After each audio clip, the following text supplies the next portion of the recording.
Have you ever wondered why changing your thoughts feels so hard? We're exploring that and more in today's episode on The Daily Shift. Welcome back to the series, Life More Abundant, Day 2 of 21.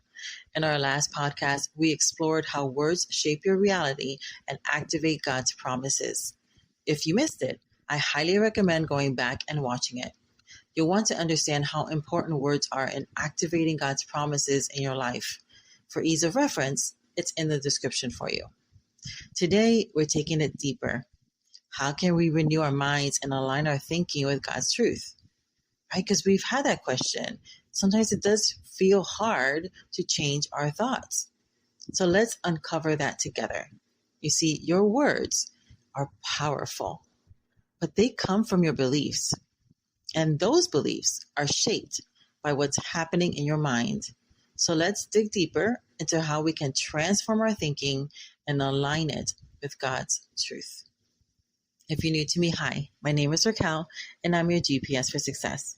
As a Christ-centered coach and Amazon bestseller, I've helped hundreds of people live their dream life without compromise. Romans 12:2 shows us how to step into this abundant life, not to conform to the world's patterns, but instead to transform by the renewing of our mind.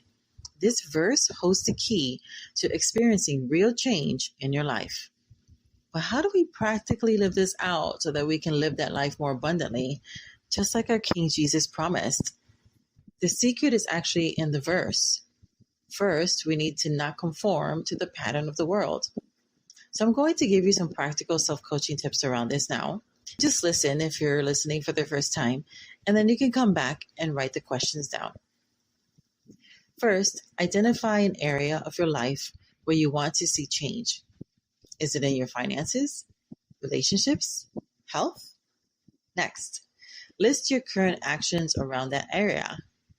Be honest, what do you do on autopilot? That's going to be really important. Now, ask yourself, do these actions align with what God says about this area of your life? And if not, that's where the work begins. This isn't about condemnation. Awareness is grace, and it's grace that brought you here. God wants you to experience what is already yours because of the finished work of the cross.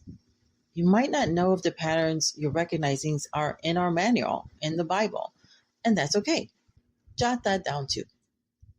Many of us carry subtle lies like, I'm not worthy of God's blessings, or God's promises are for other people, not me. These lies hold us back from fully living in the abundant life that Jesus offers.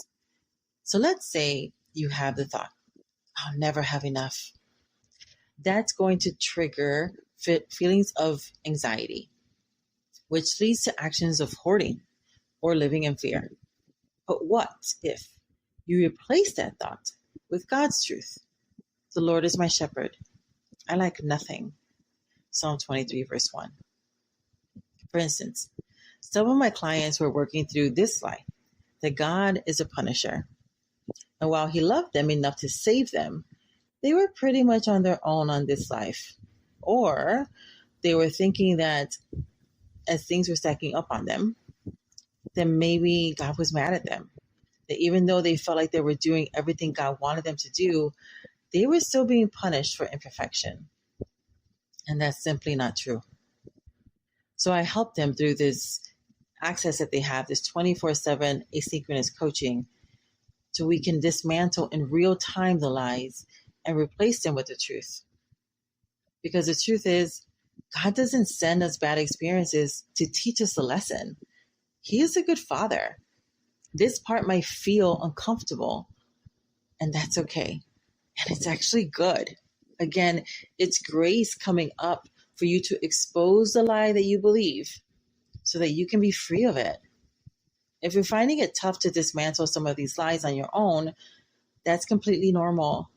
There's nothing wrong with you. You are normal.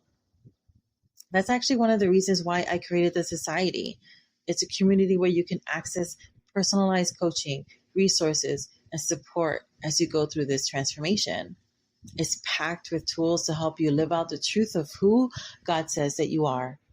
And if you're ready to dive deeper, you can join us for $97 a month. I've included the details in the description below. And whether you join us or not, what really matters is this: your thoughts are driving everything. They shape your emotions, and your emotions trigger your actions. If you're not aware of your thought patterns, no amount of strategies or tactics will work. The truth is, everything you need to live in alignment with God's promises, it's already inside of you.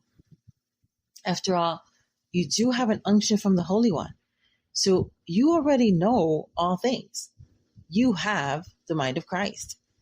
These are gifts given to you so that you can live the abundant life that is already yours. What we are looking for is the thought you are having that needs a transformation, which is also in this verse. Be transformed. How? By the renewing of your mind. So how do you renew your mind? It is not the truth that sets you free. It's knowing it that does. If you don't know what the truth is, the lie that you're currently believing is taking over. So then how can you renew your mind if you're believing a lie? You've heard it said, mindset is everything. It is. It is driving 95% of your actions. Your brain, which drives 95% of your automatic actions, remember that piece we did about going into autopilot? It gets its direction from the voice of your mind. Every 10 seconds is checking in with the voice of your mind to see if there's any new information to consider or information that is coming to make what you currently believe stronger, even if the belief is a lie. And this is good news. It means that every 10 seconds, you literally have a reset opportunity. Working backwards from the verse, when you renew your mind, you will be transformed and you will not conform to the patterns of this world. What is a pattern of this world? Let's dismantle some of these. God helps those who help themselves. That is so common. People think it's in the Bible, but it's not.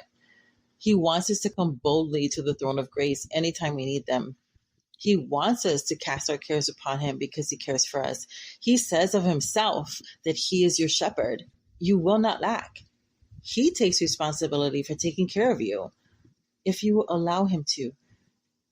Another pattern of this world: you need to earn your rest. No. God says to labor to enter into his rest. We first rest in him and then go do. We don't earn our rest.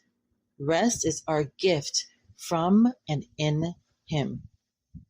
Another pattern of the world: do whatever you have to do to get it done. Work 75 jobs if you have to. But God says that toiling is from the curse, and we have been delivered from the curse of the law. Jesus took all the curses into his body to free us, and toiling was one of the curses. These are just a few common ones.